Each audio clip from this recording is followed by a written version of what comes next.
The rise in news headlines across Canada about issues affecting Indigenous peoples have been tragic, not the least of which was last year's shocking missing and murdered Indigenous women and girls report.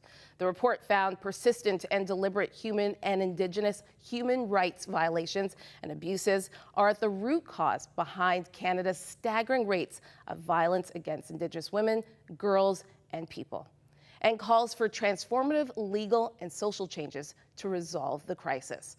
Professor Karen Lawford teaches gender studies at Queen's University and is an expert in Indigenous health and wellness.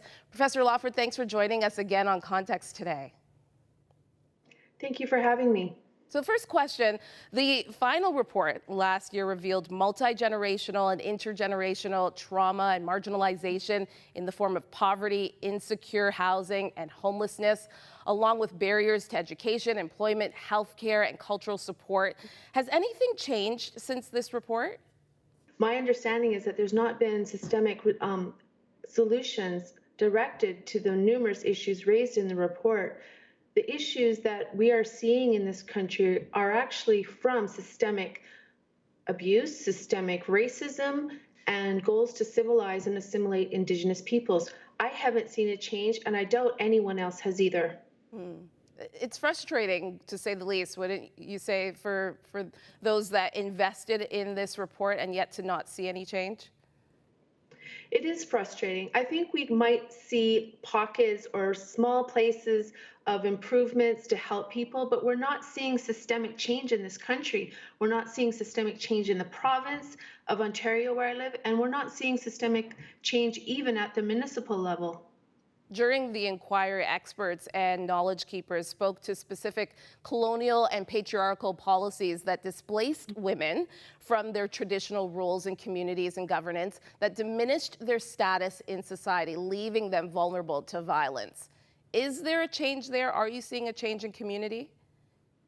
I think one of the challenges to this issue is that when white settlers came to this country to colonize the land, or what is now known as Canada, it was a complete displacement of Indigenous governance systems.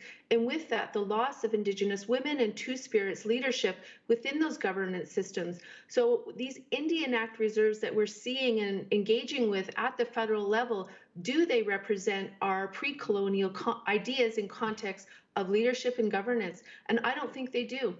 So what I'm hearing is more conversation needs to happen at the table.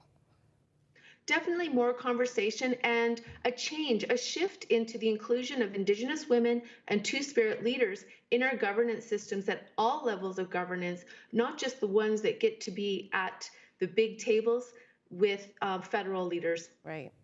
Okay, let's switch to a story that shocked all of us. Joyce Echaquan, the mother of 7 who died in hospital in Quebec, was verbally abused as she videotaped herself as she passed away in hospital. Do you think there is a two-tier system in Canada, one for BIPOC community and one for everyone else? I think there's many levels of healthcare systems in this country. There's a federal healthcare system that is provided to those who live on reserve and Inuit. There's also the federal healthcare system for federal inmates, recent immigrants, military, and RCMP. That's just one of them. Then you look at all the healthcare systems on reserves that are not under the same type of rules as the Canada Health Act. We have more than 2 tiers of healthcare systems, and definitely those living and in provinces and those that are white have better healthcare, and all the data shows that.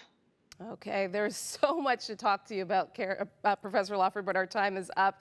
Thank you again for joining us today. Again, Professor Karen Lawford, thank you. Thank you.